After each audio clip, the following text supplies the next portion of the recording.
PLA के central command ने किया वॉर एक्सरसाइज। येलो सी में बोहाई खाड़ी के पास ड्रिल से ताकत दिखाई। चीनी सैनिकों ने मैनपैड से man portable air defence system MANPADS इनके साथ किया लॉन्च का अभ्यास। यहां देख रहे हैं आप, ये है QW2 MANPAD, man portable air defence system. और यहां आपको दिखाई दे रही है 35 mm की एंटी एयरक्राफ्ट गन्स, और साथ में यहां वो मिसाइल भी टेस्ट की गई हैं जो एंटी एयरक्राफ्ट मिसाइल्स हैं जिन्हें QW7 का नाम दिया गया है। और ये देखिए आप इन मिसाइलों को देखिए, इन पोर्टेबल एयर डिफेंस सिस्टम्स को देखिए, और इसके साथ ये येलो सी में किया गया है ये अभ्यास। और ये कुल मिलाकर ये बताने के लिए, और ये सिर्फ ये अभ्यास नहीं, चीन की फौज के कॉलम्स दिखे हैं मूव करते हुए, और वो नॉर्दर्न टेरिटरी से गए हैं सदर्न टेरिटरी की तरफ। इसका मतलब यह है कि ताइवान की तरफ खतरे के बादल और बढ़ गए हैं। इससे पहले कि मैं एक्सपर्ट्स की तरफ जाऊं, ये अहम जानकारी आपके सामने।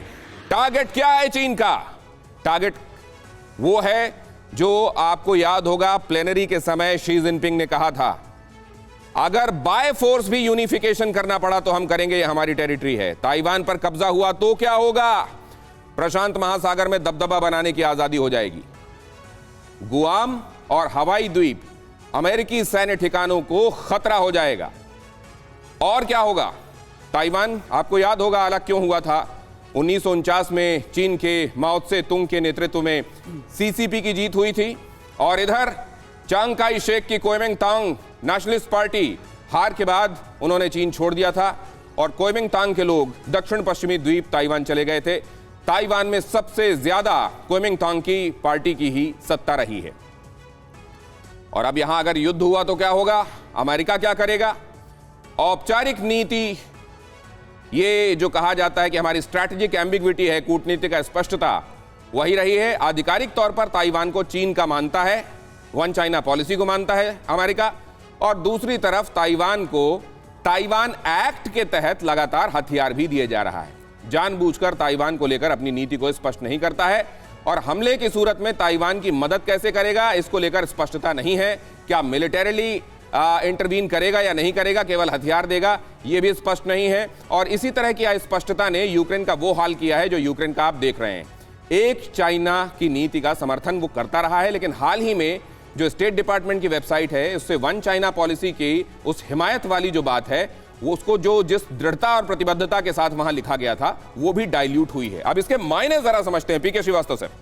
देखिए, ऐसा है, जो वन चाइना पॉलिसी अमेरिका ने अडॉप्ट की थी, मेरे ख्याल से वो डिप्लोमेटिक मैनोवर था, उसका मतलब नहीं था, क्योंकि ताइवान में जितना investment in terms of military equipment है, इन टर्म्स ऑफ ट्रेनिंग है, इन टर्म्स ऑफ उनकी डिपेंडेंस है सब सेमीकंडक्टर्स को लेके, क्योंकि सेमीकंडक्टर्स के लिए ताइवान एक मैन्युफैक्चरिंग हब है। पहला पॉइंट तो ये है। और दूसरा सबसे बड़ा इंपॉर्टेंट पॉइंट ये है कि जो first line of chain of islands बोलते हैं, उसमें ताइवान एक बहुत ज़्यादा सामरिक दृष्टि से इम्पॉर्टेंट जगह पर है। अगर चाइना का उस पर दबदबा हो जाता है तो ये अमेरिका के लिए एक बहुत खतरे की घंटी होगी, जो उनका उस एरिया में ईस्ट चाइना सी हो या साउथ चाइना सी में जो दबदबा है, जिसका 70% ट्रेड होता है, उसके लिए बहुत घातक होगा। इसी से जुड़ी एक और खबर है पीके श्रीवास्तव सर, वो बताकर मैं आपके पास आता हूं। ये दूसरा पॉइंट भी आपसे सुनूंगा आप क्या बताना चाह रहे हैं, लेकिन उससे पहले खबर बता दूं, ताइवान से तनाव के बीच चीन की एक और तैयारी। साउथ चाइना सी में चीन की बहुत बड़ी हिमाकत। साउथ चाइना सी में नो फ्लाई जोन बनाया, सैन्य अभ्यास के लिए बनाया नो फ्लाई जोन। जंगी तैयारी और नो फ्लाई जोन से महायुद्ध के संकेत। क्या ताइवान की तरफ मोबिलाइजेशन ये कोई संकेत है, या ये मोबिलाइजेशन साइकोलॉजिकल वॉरफेयर का हिस्सा है? मेस्टन सर, जहाँ तक मेरे को लगता है, पहली बात ये युद्ध के संकेत नहीं है, क्योंकि देखिए ये जहाँ तक लगता है कि ये एक ट्रेनिंग एक्सरसाइज है और इसका फोकस एयर डिफेंस वेपन्स पे ज़्यादा रहा है। सेंट्रल कमांड से जो उनका वहाँ से जो फोर्स निकली है 83 ग्रुप आर्मी, तो उसकी कोई कंबाइंड आर्म्ड ब्रिगेड्स आई होंगी उधर। अगर ग्रुप आर्मी को मूव करना है तो तकरीबन 3.5 लाख टू 4 लाख लोगों का मोबिलाइजेशन होगा। वो बहुत भारी तादाद का मूवमेंट होगा और उसके अलग संकेत मिलते हैं। तो ये स्मॉल लेवल एक्सरसाइज है और बेसिकली मैं बोलूँगा पोस्चरिंग है, इसको थ्रेट इन बीइंग है कि चाइना को, ये ताइवान जी। को मैसेज जाए और जितने भी नेबर्स हैं पूरे इंडो पैसिफिक रीजन में, वहाँ एक मैसेज जाए कि चाइना मीन्स बिजनेस, वो अभी फर्म है।